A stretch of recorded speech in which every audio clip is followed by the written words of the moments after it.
जितना भी हो सके कोशिश करिए अपने राहु को पॉजिटिव करने की, क्योंकि पामिस्ट्री हो या हॉरोस्कोप हो या न्यूमरोलॉजी हो, उसमें कुछ न्यूमरोलॉजी में जिस तरीके से नंबर 4, हॉरोस्कोप में प्लैनेट की पोजीशन और हस्तरेखा में राहु की रेखा है, इन सबको जज करना बहुत ज़रूरी है। क्यों?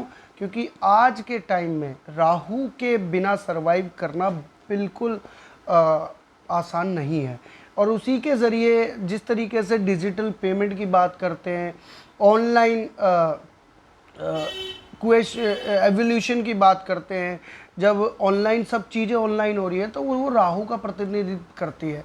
अगर आप एटीएम से पैसे भी निकालते हो ना, तो वो भी राहु के ज़रिए ही है, क्योंकि वो ऑनलाइन ट्रांजेक्शन्स हो रही है मैसेज के थ्रू। और किसी भी तरीके से आप सोशल मीडिया से किसी तरीके से जुड़े हुए हो, या कंप्यूटर लाइन है, या किसी भी कम्युनिकेशन स्किल्स होगी आपकी, वो सब राहु से रिलेटेड है। और राहु के बिना हम सरवाइव करना हमारा बहुत ही मुश्किल है, ये बात समझ लीजिए। और राहु को कितना ज़रूरी है ठीक करना आपको अच्छे से पता है आज के समय में, क्योंकि सारी सुख सुविधाएं बिना राहु की मदद के मिल ही नहीं सकती। तो हस्तरेखा में सबसे पहले जानने की ज़रूरत है कि हमारी राहु की रेखाएं होती कैसी हैं। एक्चुअली सबसे पहले आपको बताऊं कि देखिए, कभी भी राहु की रेखाएं सीधी नहीं होती, वो इस तरीके से आड़ी टेढ़ी होती है। और राहु की रेखाएं, और राहु का पर्वत जो होता है, जैसे अगर ये रेखा यहाँ से गई तो ये जो है ना, ये वाला हिस्सा, ये वाला हिस्सा, ये राहु पर्वत कहलाता है। अब इस पे से गुजरने वाली ये रेखा भी जो शनि पर्वत तक जा सकती है भाग्य रेखा से, और जो चंद्र पर्वत से होते हुए शनि पर्वत पे जाती है, कुछ ऐसी रेखा, ये सब राहु के प्रतिनिधित्व में भी आती है भाग्य रेखा। क्यों राहु को एक बिल्कुल मिडल का स्थान मिला हुआ है, बीच का स्थान हमारी हथेली पर दिया गया है, कि उससे गुजरने वाली हमारी भाग्य रेखा, यानी भाग्य को भी अवरोध पैदा कर सकता है, वो एक प्लानेट है राहु ग्रह, जिससे सूर्य ग्रह भी नहीं बच पाते। आप समझिए छोटे मोटे उपाय से हम राहु को कैसे ठीक कर लेंगे। तो आपको सबसे पहले समझने की ज़रूरत है, अगर जिस भी व्यक्ति की रेखाएं अच्छी है और भाग्य रेखा भी होके जा रही है, या यहाँ से भी कोई रेखाएं निकलती है इस तरीके से, तो ये रेखाएं भी प्रतिनिधित्व करती है राहु की। लेकिन ये रेखाएं हमेशा टेढ़ी मेढ़ी होती है इस तरीके से, कभी सीधी नहीं होती, जो कि हमारे हस्तरेखा के जो ज्ञानी बता के गए, या जो पुराने व्यक्ति हैं जिनको जानकारी है वो बताते हैं इस तरीके से। तो जो राहु प्रधान व्यक्ति होता है वो कौन कौन से बिजनेस करता है इस पर नज़र डालें, तो ऐसा व्यक्ति सट्टा, लॉटरी, शेयर बाज़ार में काम करने वाला होता है, कमीशन एजेंट होता है, बहुत अच्छा एक पॉलिटिशियंस हो सकता है, ब्रोकर हो सकता है, कमीशन एजेंट हो सकता है, या किसी तरीके की दलाली का काम करने का और आप कह सकते हैं कि इलेक्ट्रॉनिक का काम करने वाला व्यक्ति राहु को प्रतिनिधित्व करता है। तो और अगर ये किसी का पॉजिटिव है तो इन फील्ड में, और पॉलिटिशियंस मैं स्पेशली बता रहा हूँ कि राहु जिसका अच्छा होता है, बहुत प्रभाव देने वाला योग कारक, वो ऐसा व्यक्ति पॉलिटिशियंस भी बन सकता है, अपने एरिया का प्रधान बन सकता है, या पूरी अपने एक जो राज्य है उसका चीफ मिनिस्टर भी हो सकता है। इस तरीके का व्यक्ति होता है, टीम लीड करने वाला व्यक्ति होता है, किसी सेना का बहुत बड़ा नेता जो प्रतिनिधित्व करते हैं कई लोगों की कम्युनिटी बिल्ड करने वाला, किसी एक एनजीओ को चलाने वाला जो एक बहुत बड़ा बिजनेसमैन होता है, कई संस्थाओं को अपने एक समझ लीजिए अपने प्रतिनिधित्व से चलाने वाला होता है। ऐसा व्यक्ति राहु प्रधान व्यक्ति होता है जो एक ही अपने समय पे कई बिजनेस को रन कर सकता है। तो ये हर ग्रह के साथ जुड़कर अलग बिजनेस की एक क्वालिटी जनरेट करता है। समझ लीजिए ये एनर्जी का एक्सचेंज होता है हर प्लैनेट के साथ, और रिएक्शन भी उसका तभी राहु का देखा जाता है। अब जिनका भी अच्छा राहु है तो इन फील्ड में सक्सेस हासिल मिलेगी।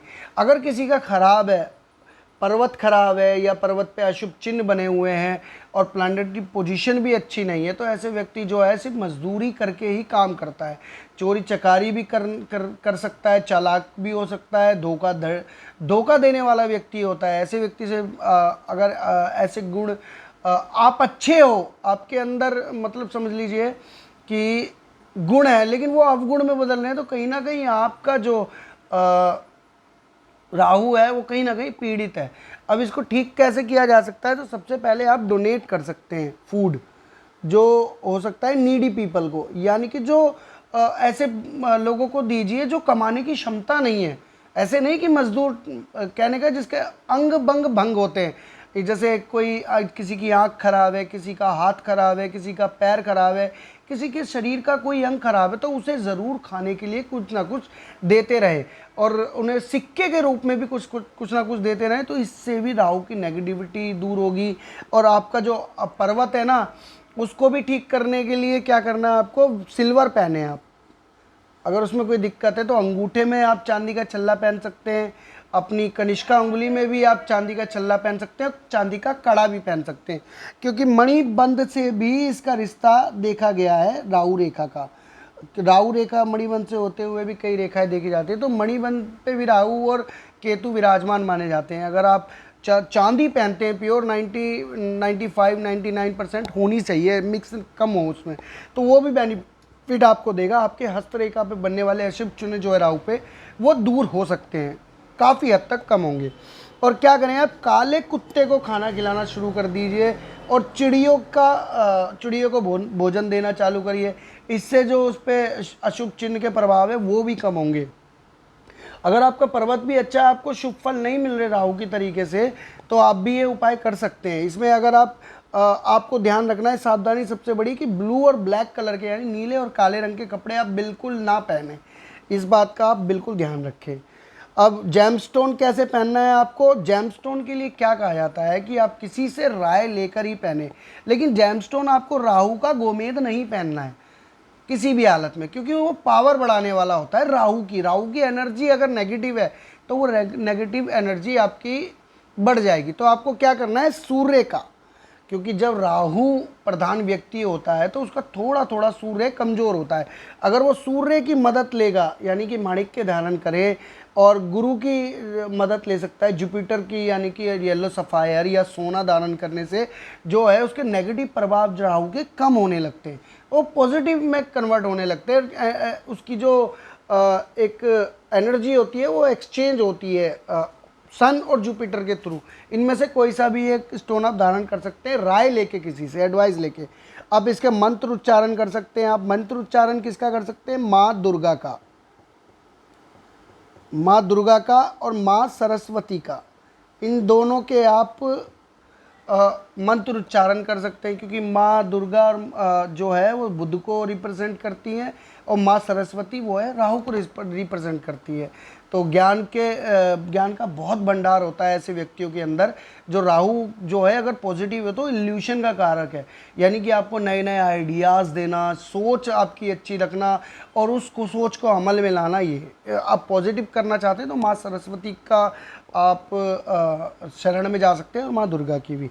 और योग मेडिटेशन करना आपके लिए काफ़ी लाभदायक रहेगा, क्योंकि इससे एक जो राहु की बहुत हद तक नेगेटिविटी सबसे ज़्यादा जो कम होती है, और योग और मेडिटेशन, क्योंकि योग मेडिटेशन जो होता है वो आपके समयबद्ध क्रिया पे ही किया जाएगा मॉर्निंग के टाइम पे। और आप कोशिश करिए अपने आप को एक रूटीन फॉलो करिए सूर्य की तरह, यानी कि समय पे उठना, समय पे आपका हर रूटीन जो है टाइम टेबल के अनुसार होना चाहिए, जिससे आपका सूर्य अच्छा होगा। और सूर्य जब अच्छा होता है तो राहु की नेगेटिविटी बिल्कुल कम होने लगती है। आप अपने धर्म को फॉलो करने लग जाइए, यानी कि जुपिटर को स्ट्रॉन्ग कर लीजिए आप। और अपने आप तर्जनी उंगली में आप अगर अंगूठी पहन लेते हैं सोने की, तो वो बेनिफिट देगा आपको, क्योंकि वो राहु की नेगेटिविटी को थोड़ा सा कम करेगा, क्योंकि उसमें गुरु की पावर बढ़ गई। तो ये कुछ जानकारी थी दोस्तों जो मैंने राहु पर्वत और उससे रिलेटेड जो बिजनेस से जो भी व्यक्ति करता होगा, राहु प्रधान व्यक्ति हो या राहु से पीड़ित व्यक्ति हो, अगर वो ये उपाय फॉलो करेगा तो उसके हस्तरेखा पे बनने वाले राहु पर्वत पे अशुभ शुभ चिन्ह उसको अच्छा ही फल देंगे। तो आपको अगर ये वीडियो अच्छी लगी हो तो मेरे कमेंट बॉक्स में जाके मुझे कमेंट कर सकते हैं, अपनी राय दे सकते हैं, और अपने बारे में कुछ जानना हो तो मैसेज कर सकते हैं मुझे, मैं आपका उसका जवाब वहीं दूंगा। तो अगर वीडियो अच्छी लगी है तो लाइक करें मेरी वीडियो को, कमेंट करें और मेरे चैनल को सब्सक्राइब करना ना भूलें। नमस्कार दोस्तों, मिलते हैं अगली वीडियो।